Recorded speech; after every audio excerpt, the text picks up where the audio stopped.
ভাই আপনি তো অনেক বছর পর প্রবাস থেকে আসলেন, এখন তো মনে হয় আপনার বাড়ি গাড়ি টাকা পয়সা জমি জমা অনেক কিছুই আছে।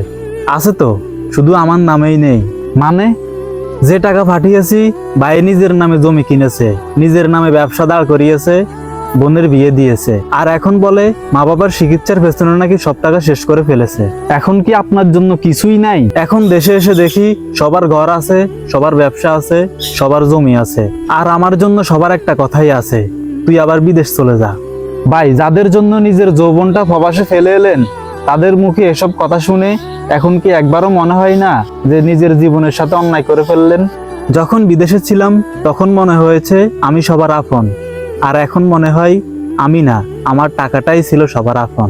ভাই এখন কি আপনার কষ্ট লাগে না? কষ্ট লাগবে কেন? আমি তো আমার আপনজনদের জন্যই করেছি।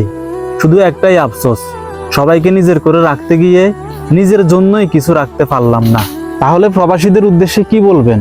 আপনজনদের জন্য করো, কিন্তু সবটা দিয়ে নয়, নিজের জন্য কিছু রেখো, যেন সবাই তোমার চারপাশের মাটি কেটে নিলেও তোমার পায়ের নিচের মাটিটা যেন থাকে।